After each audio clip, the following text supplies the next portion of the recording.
இந்த பழைய வருடத்தை முடித்து இந்த புதிய வருடத்திற்குள்ளாக நுழையும் போது கடைசியாய் லாஸ்ட் மெசேஜ், இந்த வருஷத்தினுடைய கடைசி ஒரு செய்திக்காக ஆண்டவருடைய சமூகத்தில் நான் ஜெபித்தேன். ஒரு 15 நிமிஷம் உங்களோட அந்த செய்தியை கொடுத்துட்டு ஒரு புதிய வருஷத்துல ஒரு 10 நிமிஷம் நம்ம ரொம்ப நல்லா ஜெபம் பண்ணி தனிப்பட்ட விதத்துல என்ன கேட்டா, அந்த மாதிரி ஒரு புதிய வருஷத்துக்குள்ள நுழையும் போது தேவைகளுக்காக ஜெபிக்க வேண்டாம், பிரச்சனைகளுக்காகவும் ஜெபிக்க வேண்டாம். ஒண்ணு மட்டும் ஜெபம் பண்ணுங்க. ஆண்டவரே, ஒரு புதிய வருஷத்துக்குள்ள நான் நுழையிறேன், ஆனா எனக்கு எதுவுமே வேண்டாம், நீங்க என் கூட வாங்க, நீங்க என் கூட இருங்க அப்படின்னா ஆண்டவரை புகழ்ந்து துதிச்சு அப்படியே வந்து முன்னேறி செல்லுங்க. உங்களுடைய பாவங்களை எல்லாம் நீங்க அறிக்கையிடுங்க. ரொம்ப முக்கியம். ஒரு புதிய வருஷத்தை தொடங்க போகிற ஆண்டவருடைய பிள்ளைக்கு ரொம்ப தேவையான சில முக்கியம் அப்படின்னு ஒரு 4 முக்கியத்துவத்தை குறித்து உங்களுக்கு சொல்லுகிறேன். நம்பர் 1, முதலாவதாக புதிய வருஷத்துக்குள்ளே நுழைகிற உங்களுக்கு தேவையான முதல் சத்தியம் என்ன அப்படின்னா, உங்களுக்கு நம்பிக்கை ரொம்ப முக்கியம். எபிரேயர் 12ஆம் அதிகாரம் 1வது வசனத்தை நீங்கள் வாசிப்பீர்களே ஆனால், மேகம் போன்ற இத்தனை திரளான சாட்சிகள் நம்மை சுற்றி நெருங்கி நிற்க, பாரமான யாவற்றையும் நம்மை சுற்றி நெருங்கி நிற்கிற பாவத்தையும் உதறி தள்ளிவிட்டு விசுவாசத்தை துவக்கிறவரும் முடிக்கிறவருமாய் இருக்கிற தேவனை நோக்கி நமக்கு நியமித்திருக்கிற ஓட்டத்தில் பொறுமையோடு ஓட கடவுள். எல்லாரும் கவனிங்கள். நம்பர் 1, முதலாவதாக இந்த கடைசி வருஷத்தை முடிக்கும் போது நீங்க எப்படி முடிக்கணும்னா, நம்பிக்கையோட முடிக்கணும். நீங்க நம்பிக்கையோட ஆரம்பிக்கணும். ஒருவேளை உங்களுடைய நம்பிக்கை ஒருவேளை இந்த வருஷத்திலே குலைக்கப்பட்டு காணப்படலாம். அவ்வளவுதான். நான் இந்த வருஷம் ஆரம்பத்துல நம்பினேன், 1ஆம் தேதி நான் நம்பினேன், இது நடக்கும்னு நான் நம்பினேன், ஆனா எனக்கு நடக்கல. ஒவ்வொரு மாசமும் நம்பினேன், ஆனா எனக்கு நடக்கல. ஒவ்வொரு வாரமும் நான் நம்பினேன், எனக்கு நடக்கல.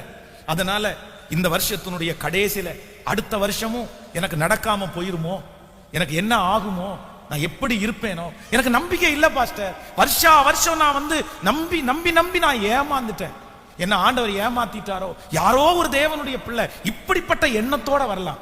ஆனா இந்த கடைசி நிமிஷத்துல ஆவியானவர் உங்களிடத்துல என்ன பேசுறார் அப்படின்னா, புது வருஷத்துக்குள்ள காலடி எடுத்து வைக்கும் போது, மகளே நீ நம்பிக்கையோடு காலடி எடுத்து வை, மகனே நீ நம்பிக்கையோட காலடி எடுத்து வை. ஏன் அப்படின்னா, உனக்கு முன்பாக ஒரு சாட்சி அல்ல, மேகம் போன்ற திரளான சாட்சிகள் உனக்கு முன்பாக நிற்கிறது.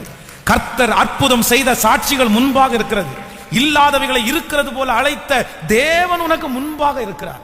நம்பிக்கையோட இல்ல, நான் நம்புறேன் ஆண்டவர் எனக்கு புது வருடத்துல செய்வாரு, புது வருடத்துல இந்த காரியம் நடக்கும், புது வருடத்துல கர்த்தர் என் தலையை உயர்த்துவார், புது வருடத்துல கர்த்தர் என்னை அலங்கரிப்பார், ஆண்டவர் என்னை சுகமா வைப்பார், நான் இழந்து போனதை கர்த்தர் மறுபடியும் எனக்கு தருவார், என் ஆவிக்குரிய வாழ்க்கை புதுப்பிக்கப்படும், எனக்கு நினைத்திருக்கிறது நடக்கும்.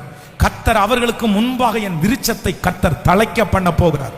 விழுந்து போன தாவீதின் கூடாரத்தை கர்த்தர் வருகிற ஆண்டு எடுத்து நிறுத்துவார். கர்த்தர் அதை அலங்கரிப்பார், கர்த்தர் அதை ஆசீர்வதிப்பார். சொல்லுங்க, கையை உயர்த்தி சொல்லுங்க, ஆண்டவரே நம்பிக்கையோட நான் கடந்து போறேன். சொல்லுங்க, ஒரு 10 டைம் கையை உயர்த்தி சொல்லுங்க, இந்த வருஷத்தை நான் முடிக்கும் போது நான் நம்பிக்கை இல்லாம முடிக்கல, நான் நம்பிக்கையோட முடிக்கிறேன். என் மீட்பர் உயிரோடு இருக்கிறார், என் மீட்பர் உயிரோடு இருக்கிறார். அந்நிய கண்கள் அல்ல, உங்கள் கண்கள் காணும். என் மகளுக்கு ஒரு திருமண காரியம் நடக்கும், அதை என் கண்கள் பார்க்க போகிறது. என் மகனுக்கு ஒரு குழந்தை பாக்கியம் உண்டாகும், அதை என் கண்கள் காண போகிறது. சொல்லுங்க, நம்பிக்கையோட நான் முடிக்கிறேன், நம்பிக்கையோட நான் முடிக்கிறேன். சத்தத்தை உயர்த்தி, பிரதர் நம்பிக்கையோட முடிங்க, பிரதர் சிஸ்டர் நம்பிக்கையோட முடிங்க. ஹல்லேலூயா. ஆண்டவர் இந்த ஜெபத்திலே கடைசி நேரத்தில் அற்புதம் செய்வதற்கு ஒரு கூட்டத்தை ஆண்டவர் தேடுறாரு. யார் அப்படின்னா, ஒரு வருஷத்தை முடிக்கும் போது எப்படி முடிக்கணுமாமா, நம்பிக்கையோட தான் முடிக்கணும். ஆராதனையில் நான் சொன்னது போல, யோவானை பெற்றெடுக்கிற தகப்பனார் வந்து ஆலயத்துல போய் நிற்கும் போது அவருக்கு தன் ஜெபித்த ஜெபத்துல சுத்தமா நம்பிக்கை இல்லை. அந்த நம்பிக்கையெல்லாம் போய் பல மாதங்கள் பல வருடங்கள் ஆயிருச்சு. ஏன் அப்படின்னா, அந்த குழந்தையை பெற்றெடுப்பதற்கு 2 பேருடைய சரீரமும் இல்லை. வேதம் சொல்கிறது 2 பேரும் வயது சென்றவர்களா இருந்தார்கள். ஆனா ஆண்டவர் சொல்றாரு, நீ நம்பு மகனே, உனக்கு ஒரு ஆண் குழந்தையை நான் தருவேன். ஆமென் சொல்லுவோம்.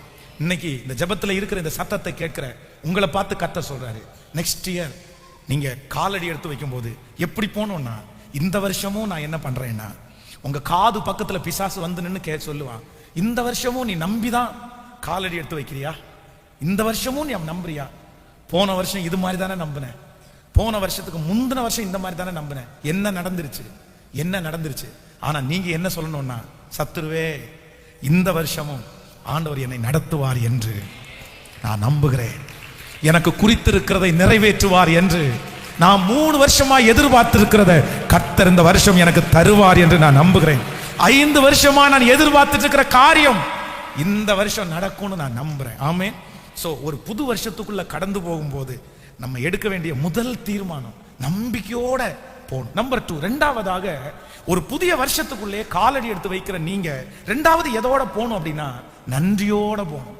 நீங்கள் 1 சாமுவேலின் புஸ்தகம் 2ஆம் அதிகாரத்திலே 8வது வசனம், 1வது வசனத்தையும் 8வது வசனத்தையும் நீங்கள் வாசிப்பீர்களே ஆனால் அங்க ரொம்ப அழகாய் சொல்லுகிறது. 1 சாமுவேல் 2ஆம் அதிகாரம் 1வது 8வது வசனம். அவர் சிறியவனை புழுதியிலிருந்து எடுத்து எளியவனை குப்பையிலிருந்து உயர்த்துகிறார், அவர்களை பிரபுக்களோடு உட்காரவும் மகிமையுள்ள சிங்காசனத்தை சுதந்திரிக்கவும் பண்ணுகிறார். பூமியின் அஸ்திபாரங்கள் கர்த்தருடையவர்கள், அவரே அவைகள் மேல் பூச்சக்கரத்தை வைத்தார். எப்படி நுழையணுமா அப்படின்னா, புது வருஷத்துக்குள்ள நுழையும் போது நன்றியோட நுழையணும். ஆமென் சொல்லுங்கள். ஆண்டவரே, நீர் என்னை நடத்தி வந்ததற்கு நன்றி, நீர் என்னை காப்பாற்றினதற்கு நன்றி, நீர் என்னை போஷித்ததற்கு நன்றி. எனக்கு நன்றி சொல்லுவதற்கு வார்த்தை இருக்குதான்னு கேட்டா கண்டிப்பா இருக்குது. ஆமென் சொல்லுங்க. எத்தனை பேர் ஆமோதிக்கிறீங்க? கையை உயர்த்தி சொல்லுங்க. ஒரு 10 டைம். நான் ஒரு புதிய வருஷத்துக்குள்ள நுழையிறேன், என் மனசுக்குள்ள ஒண்ணு இருக்குது, நன்றி உள்ள ஒரு இருதயம். சொல்லுங்க, ஒரு நன்றி உள்ள ஒரு இருதயம். சொல்லுங்க, நன்றி உள்ள ஒரு இருதயம். நீர் என்னை நடத்துவதற்கு ஆண்டவரே நன்றி ஆண்டவரே. ஒன்னொன்னா என் இருதயம் ரொம்ப நன்றி சொல்லுதுப்பா. எத்தனையோ பேர் இந்த நாளில இல்ல, எத்தனையோ பேர் இந்த நாளில இல்ல.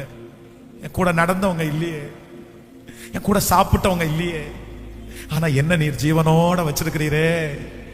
சொல்லுங்க, நன்றி அப்பா, நன்றி அப்பா. மனசார நன்றியோட. உங்களுக்கு கொடுக்கிறதுக்கு என்கிட்ட ஒண்ணுமே இல்ல ஆண்டவரே, அதனால என் மனசார சொல்றேன் உமக்கு நன்றி, நன்றி. சோ ஒரு புதிய ஆண்டுக்குள்ளாக ஒரு தேவனுடைய பிள்ளை நுழையும் போது கண்டிப்பா முதலாவதாக நம்பிக்கையோட நுழையணும், ரெண்டாவது நன்றி உள்ள இருதயத்தோட நுழையணும். அவர் செய்த நீ யோசிச்சு பார்த்தாதான் தெரியும். இன்னைக்கு இருக்கிற உலகம் ரொம்ப கொடுமையானது, அதன் மத்தியிலையும் தேவன் நம்மை அநேக இடுக்கண்களை பார்த்த என்னை மறுபடியும் கர்த்தர் நிற்க வைத்திருக்கிறது அவருடைய கிருபை. நம்பர் 3, மூன்றாவதாக ஒரு புதிய வருஷத்தை சந்திக்க போகிற நீங்க மூணாவது எப்படி போனோம் அப்படின்னா, நீங்கள் சங்கீதம் 40வது சங்கீதத்திலே 17வது வசனத்தை வாசிப்பீர்களே ஆனால் வேதம் சொல்கிறது தாழ்மையோட புதிய வருஷத்துக்குள்ள போகணுமாமா. எப்படி போகணுமாமா? வேதம் சொல்கிறது தன்னை தாழ்த்துகிற எவனும் உயர்த்தப்படுவான். கவனிங்க, ரொம்ப முக்கியமானது என்ன அப்படின்னா தாழ்மை ரொம்ப அவசியம். ஆண்டவர் யாரை உயர்த்துகிறார் அப்படின்னா தாழ்த்துகிறவர்கள் தான் உயர்த்துறாரு. பெருமைன்றது உங்களுக்குள்ள வந்துடவே கூடாது. நீங்க எவ்வளவு உயர்ந்தாலும் உங்களை நீங்க என்ன பண்ணிருக்கணும்னா தாழ்த்திட்டே இருக்கணும், தாழ்த்திட்டே இருக்கணும். சில நேரங்களில் ஆண்டவர் நம்ம கஷ்டப்படும் போது நம்ம நிறைய பேர் தாழ்மையா இருப்போம். ஆனா உயரும் போது நம்மை அறியாமலே நமக்கு நிறைய பேருக்கு என்ன வரும்னா ஒரு பெருமை வந்துடும். யாராவது பேசினோன்னா ஒரு பெருமை வந்துடும். நான் கடந்த ஒரு நாட்களிலே ஒரு திருமணத்திற்காக செய்தி கொடுக்கறதுக்காக போனேன். ஒரு மேரேஜுக்கு செய்தி கொடுக்கறதுக்காக கூப்பிட்டுருந்தாங்க. ஒரு 10 நிமிஷம். அப்போ அந்த செய்தி கொடுக்கறதுக்காக போகும்போது அந்த செய்தி கொடுத்து முடிச்ச உடனே ஒரு காணிக்கையை கொடுத்தாங்க எனக்கு. இதுவரையிலையும் ஒரு கல்யாண வீட்டில் ஒரு செய்தி கொடுத்ததுக்கு அந்த காணிக்கை எனக்கு தந்ததே இல்லை. அப்போ அந்த காணிக்கையை வாங்கி என்னுடைய கரத்தில் வைக்கும்போது சரி, நான் ஆண்டவருடைய சமூகத்தில் சொன்னேன், ஆண்டவரே நான் இதுக்கு உண்மையா இருக்கணும் கடைசி வரைக்கும், கடைசி வரைக்கும். அதனால என்னை ரொம்ப நான் தாழ்த்துறேன் ஆண்டவரே. ஏன்னா ஒரு நாள் ரொம்ப குறைவா இருந்தேன், ஒரு நாள் ரொம்ப கஷ்டப்பட்டேன். அன்னைக்கு நான் உமக்கு பிரியமா வாழ்ந்தேன். அந்த கஷ்டத்தை பொறுப்பா எடுக்கல, நான் அர்ப்பணிச்சேன், விட்டு கொடுத்தேன். என்னுடைய தாழ்வுல மட்டும் இல்லை, என்னுடைய உயர்வுல நான் எப்படி இருக்கணும்னா நான் தாழ்மையா இருக்கணும் ஆண்டவரே.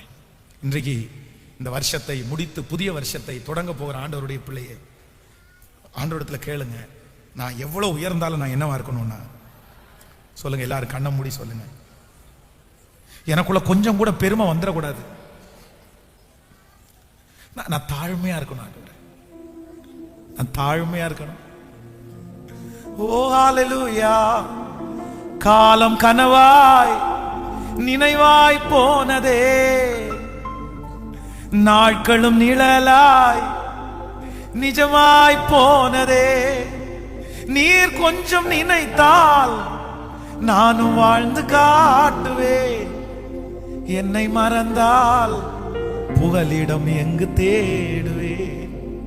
நீர் கொஞ்சம் நினைத்தால் நானும் வாழ்ந்து காட்டுவேன். என்னை மறந்தால் புகலிடம் எங்கு தேடுவேன்.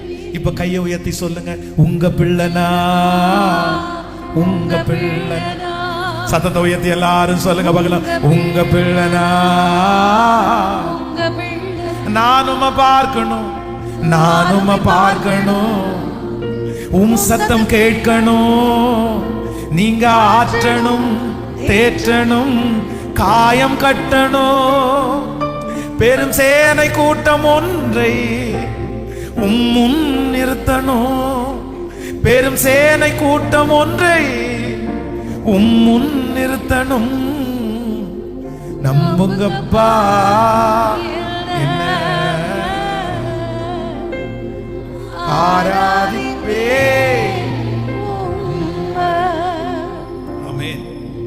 நீங்க தாழ்மை உள்ளவர்கள் அப்படின்றத எதுல கண்டுபிடிக்க முடியும் அப்படின்னா, நீங்க ஏதாவது தப்பு செஞ்சிட்டோம் அப்படின்னு யோசிக்கும் போது மற்றவங்கள்ட்ட சாரின்னு கேட்குறீங்க பாருங்களேன். சாரின்னு கேட்குறீங்க பாருங்களேன். மன்னிச்சிருங்க, நான் பண்ணது தப்பு தான், உன்னை வருத்தப்படுத்திட்டேன். அதுதாங்க நீங்க தாழ்மையா இருக்கிறதுனுடைய பெரிய அடையாளம். ஆனா சிலருக்கு இந்த சாரின்ற வார்த்தை அவ்வளவு சீக்கிரமா வாயிலிருந்து வரவே வராதுங்க. அதுவும் நான் நம்புறேன், மூணாவது நபரிடத்துல சில டைம் சாரி வந்துடும். இந்த யாராவது ரோட்ல போகும்போது காலை மிதிச்சிட்டோம்னு வைங்களேன், ஒரு சாரி இல்லை, எத்தனை சாரி சொல்லுவோம்? 9000 சாரி சாரி சாரி சாரி மிதிச்சிட்டேன் அப்படி. ஏன் அப்படின்னா, சாரி சொல்லலைன்னா அவன் என்ன சொல்லுவான் தெரியுமா? எரும மாடு மாதிரி போயிட்டு இருக்கிறீங்க மிதிச்சுட்டு. புரியுதுல? ஆனா ஊர்ல இருக்கிற எல்லா இடத்துலயும் நம்ம சாரி சொல்லுவோம். ஆனா யார்கிட்ட சாரி சொல்ல மாட்டோம் தெரியுமா? கட்டின மனைவிட்ட, கணவனார் இடத்துல, நம்மிடத்துல, குறைஞ்சவங்கள்ட்ட நம்ம நிறைய பேர் சாரி சொல்ல மாட்டோம். இல்ல இல்ல, உங்களை விட பெரியவங்கள்ட்ட சொல்ற சாரி சரியான சாரி இல்ல. உங்கள்கிட்ட விட குறைஞ்சவங்கள்ட்ட நீங்க சாரி சொல்றீங்க தெரியுமா? தப்பு பண்ணும்போது அதுதாங்க உண்மையான தாழ்மை. உங்களை விட அதிகமா சம்பாதிக்கிற உங்களுடைய மேனேஜருக்கு நீங்க சாட்சி சொல்ல சாரின்னு சொல்லலாம். ஆனா உங்களை விட கீழே கூட்டுறாங்க பாருங்க, பெருக்குறாங்க பாருங்க, அவங்கள்ட்ட.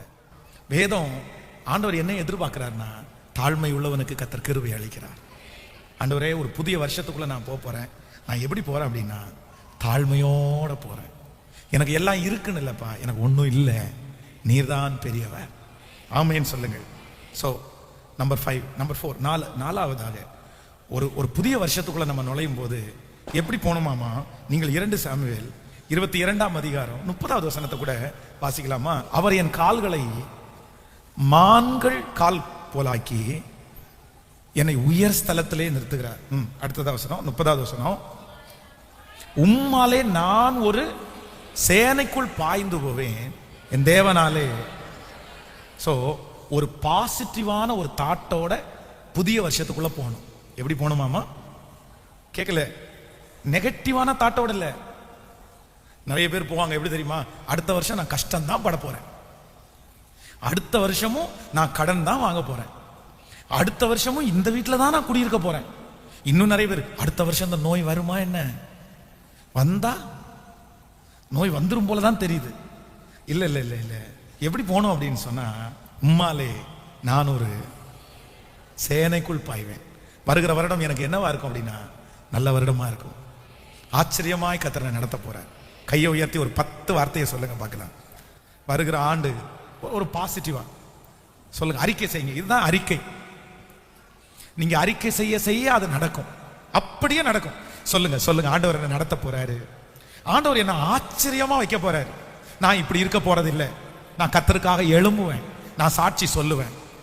என்ன கர்த்தர் ஆசீர்வதிப்பார், என்ன வலதுபுறத்திலும் இடதுபுறத்திலும் இடம் கொண்டு பெருக பண்ணுவார். நான் ஒரு பெரிய மகிமையை பார்க்க போறேன். நான் விழுந்ததெல்லாம் கர்த்தர் எனக்கு திரும்ப தரப்போறாரு. என்னுடைய ஆவிக்குரிய வாழ்க்கையில் ஒரு பெரிய பலன ஆண்டவர் எனக்கு தரப்போறாரு. வருகிற வருஷம் நான் நினைக்கிற காரியத்தை கர்த்தர் எனக்கு கைகூடி வர பண்ண போறாரு. வருகிற வருஷம் நான் அநேகரிடத்துல கடன் வாங்குவதில்லை, நான் நிறைய பேருக்கு கொடுத்து உதவுகிறதற்கு கர்த்தர் என்ன நடத்த போறாரு. வருகிற ஆண்டு கர்த்தர் என் கையை ஆசீர்வதிக்க போறாரு. என் கையில இருக்கிற பொத்தல் மாற போகிறது. வருகிற ஆண்டு நான் ஆண்டவருக்கு சாட்சியாய் வாழ போறேன்.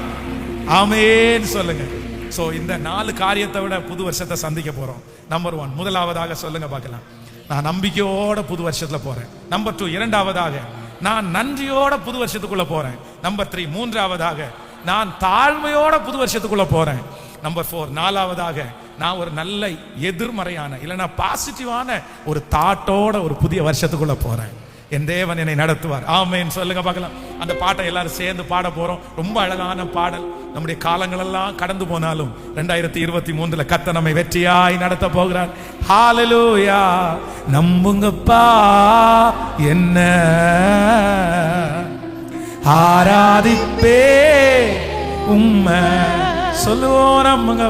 நம்புங்கப்பா என்ன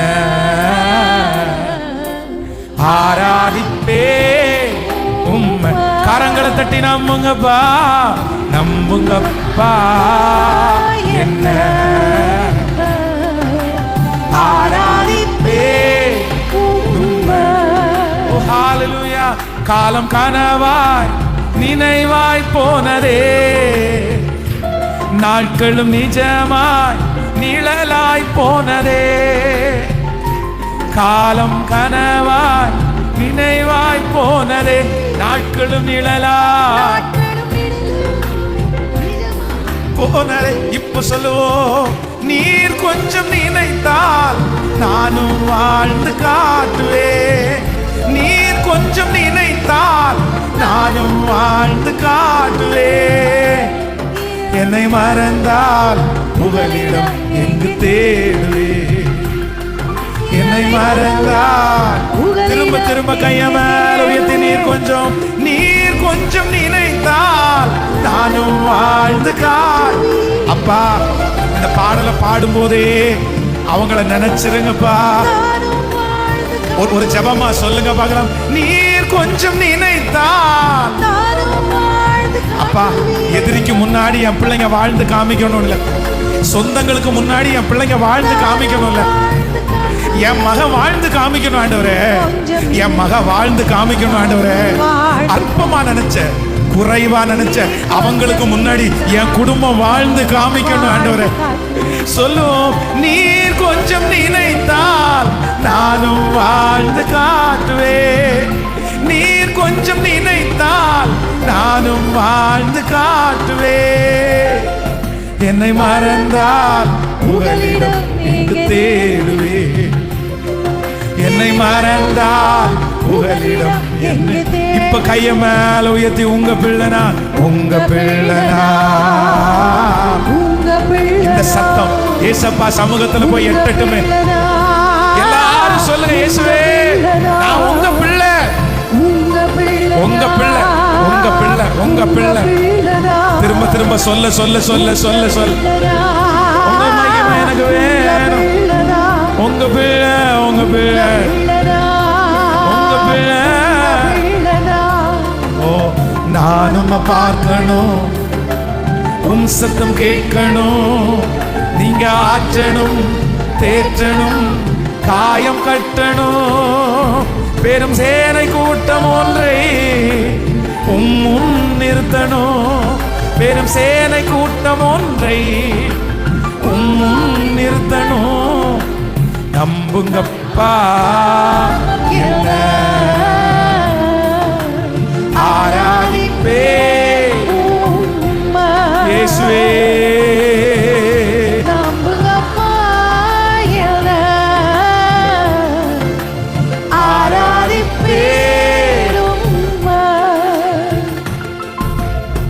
ஹalleluya. ஆண்டவர் உங்க எல்லாரையும் நம்புவார். நீங்க நம்புகிற இடத்துல வந்துருவீங்கன்னு நான் நம்புறேன். நம்ம ஒரு புதிய வருஷத்துக்கு நேராய் ஆயத்தமாக போறோம். இன்னும் ஒரு 7 minutes, ஒரு 7 நிமிடம் தான் இருக்கிறது. ஸோ ஒவ்வொருத்தரும் தனிப்பட்ட விதத்தில் ஒரு புதிய வருஷத்தை சந்திக்கும் போது மற்றவங்க யாரும் இல்லை இப்படி ஜெபம் பண்ணிட்டு போனாதான் அப்படின்லாம் யோசிக்க வேண்டாம். அந்த மாதிரி கிண்டல் பண்றவங்களை எல்லாம் மனசுல வைக்க வேண்டாம். நான் நம்புறேன் நம்முடைய எல்லா காரியத்திலையும் கர்த்தரை வச்சு நம்ம துவங்கும் போது அது ஆசீர்வாதமா அமைஞ்சு. அதனால யாரும் சோர்ந்தெல்லாம் போகாம முடிஞ்ச வரைக்கும் சத்தமா பர்சனலா ஆண்டவரோடு கூட, ஆண்டவரே நான் வேற ஒன்றையும் நான் எதிர்பார்க்கல, என் கூட நீர் வாரும், நான் உமக்கு பிரியமா வாழணும், உமக்கு உண்மையா வாழணும். நான் சொல்றேன், நம்முடைய ஆண்டவரிடத்துல இல்லாத ஆசீர்வாதம் எதுவுமே இல்லை. அவர் எல்லா ஞானத்தையும் தருகிறவர், எல்லா புத்தியும் இடத்துல இருக்கிறது. அதனால முழங்கள் படியிடலாம். நிச்சயமா தேவன் உங்கள் வருத்தங்களை எல்லாம் மறக்கிற ஆண்டு. ஆண்டவர் உங்களுக்கு நிழலா இருக்க போறாரு. இது நடக்கும். நெடு நாட்கள் காத்திருக்கிறது வரப்போகிறது. கர்த்தரே அதை செய்ய போகிறது. அப்படியே முடிஞ்சா முழங்கால நில்லுங்க, முடியாதவங்க எழுப்பி நின்னுக்குங்க. ஆனா உங்களுக்கும் கர்த்தருக்கும் ஒரு பர்சனலான ஒரு நேரம். தேவ சமூகத்துல அழுதுட்டே போனோம்னா கூட அழுதுட்டே போலாம் பிரதர். சிரிச்சுட்டே போனோன்றவங்க சிரிச்சுட்டே போங்க. அர்ப்பணிச்சு போறவங்க அர்ப்பணிச்சுட்டே போங்க. ஒப்பு கொடுத்து போறவங்க ஒப்பு கொடுத்து போங்க. மன்னிப்பு கேட்டு போகணுன்றவங்க மன்னிப்பு கேட்டு போங்க. நீங்க பர்சனலா ஆண்டவரை எப்படி சொல்றீங்களோ அப்படி போயிருங்க.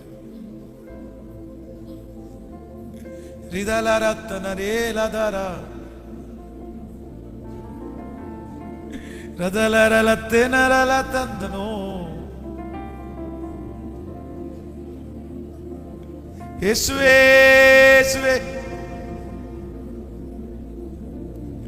இயேசுவே இயேசுவே,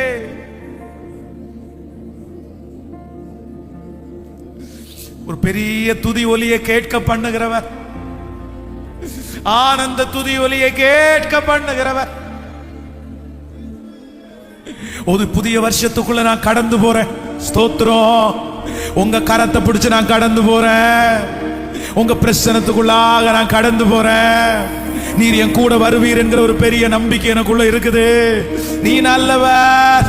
ஸ்தோத்திரம் ஸ்தோத்திரம் ஸ்தோத்திரம் ஸ்தோத்திரம் ஸ்தோத்திரம் ஸ்தோத்திரம் ஸ்தோத்திரம். நியாயாதிபதியே, சர்வ வல்லமை உள்ள கர்த்தாவே, ஸ்திரப்படுத்துகிற தெய்வமே, ஊன்ற பண்ணுகிற தெய்வமே, என் கால்களை ஸ்திரப்படுத்துகிறவரே, அதிசயத்தை காண பண்ணுகிறவரே, அற்புதங்களை என் வாழ்க்கையில செய்கிறவரே, என் கூட நீர் பிரயாணம் ஆகிறதற்காய், நீர் என் கூட நடந்து வருகிறதற்காய், நீர் என் கரத்தை பிடித்திருக்கிறதற்காய், பயப்படாதே என்று சொல்லுகிறதற்காய் ஸ்தோத்திரம் ஸ்தோத்திரம் ஸ்தோத்திரம் ஸ்தோத்திரம் ஸ்தோத்திரம்.